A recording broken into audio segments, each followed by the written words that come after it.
बिराद मानसि आंनि होननायखौ खोनायाबो जानो हागौ नोंसोरो पुरा फुल मानसि गोजानो ओरैहाय सोरगिदिं मानसि नैयाव दा गोदान बानायगासिनो जाथ'वाखै बारा गिदिर मेला नङा खिन्थु फिसायानो मेलाया खिन्थु बिराद हिट जायो खिन्थु बेरायनो माने 31 डिसेम्बर ना लास्ट डिसेम्बर फिसा मेला जादों बेफोरखौ नायना लानो हागोन माबायदि मोजां मोनो जाहाथे आं आरोबाव बेफोरबायदिनो मोजां ब्लग लाबाय थानो हायो प्लिज खालामना होदो गासिबो नै जिनि दखान दंलायो ससमाफोरा बेसेबा दामा दाउनि खेला हांसोनिबो खेला दङ मालिकजों नाया माने जाय रिङाव माने रिं लानायाव जाय माने दाउआव गोरनायाव सोनो हागोन दाउखौ मोनलांगोन आरो ना हांसोनिबो दं दाउनिबो दङ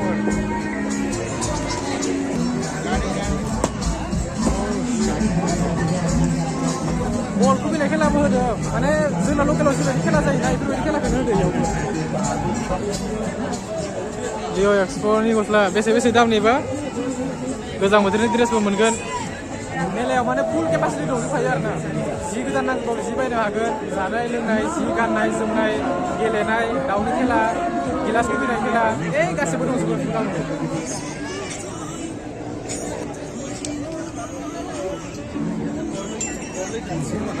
थांसै दं स्पाइरेल पटेट' गुवाहाटियाव बिराद फेमास इयो जानो मोजां मोनो ना मोना आं जाफेराखै दे नोंसोर जाबानो जाबाय ओंखारलांसै जोङो मेलाखौ नायबाय बिराद बेरायबायबो मानसियानो होंगो दोंगो दै एकदम माने थांनो जायगाखौनो मोना फुल मानसि गोजा दा हराव जागोन मेलाया जों आरो ओरैनो दसे फैदोंमोन बेरायनो थांनो नै मानसियाव लामा जायगाखौनो मोना नाया मोनो ओरैबायदि होंगो दोंगो औवानिथ' जेनलाब जाहैबाय ना दलङाबो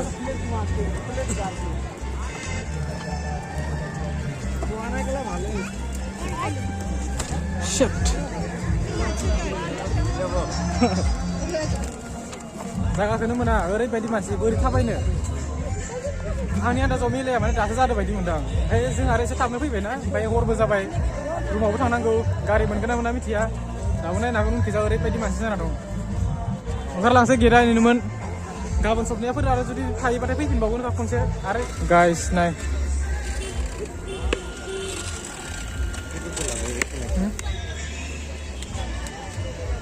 नायबाय दे गाइस ओंखारबोबाय बिराद होंगो दोंगो मानसि जासोगारदों बिराद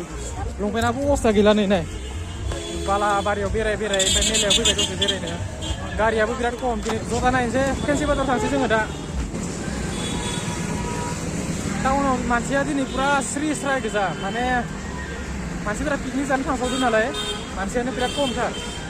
नाया मानो गारिफोरानो मोनसेबो खारबाङाखै बहुद खम गारियानो माबायसा नुयो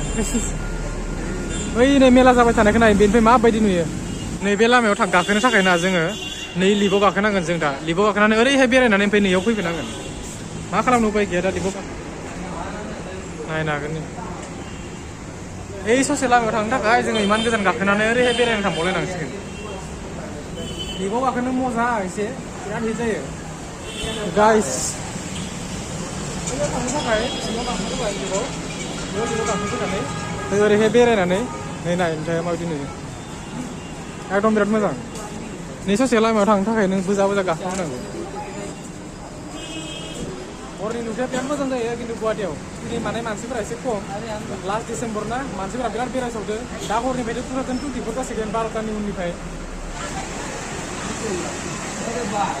नै लिफआव थांसै जों ओंखारथ'वाखैनो मानसि ओंखारथ'वाखैनो मा खालामनो नै लिफआव गाखोबाय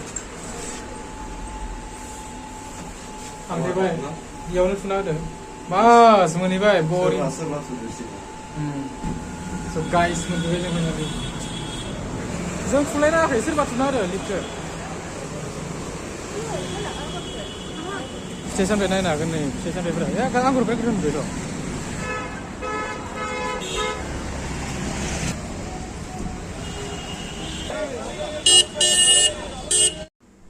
लोगोफोर बे भिडिअआ पार्ट 2 आरो पार्ट 1 खौथ' आं आपल'ड खालामखाबाय नोंथांमोना नायखाबाय जानो हागौ स' आं भिडिअखौ बारा गोलाव खालामला बेखिनियावनो फोजोबनाय जासिगोन आं बे भिडिअखौ गोजोननाय थाबाय बयनिसिम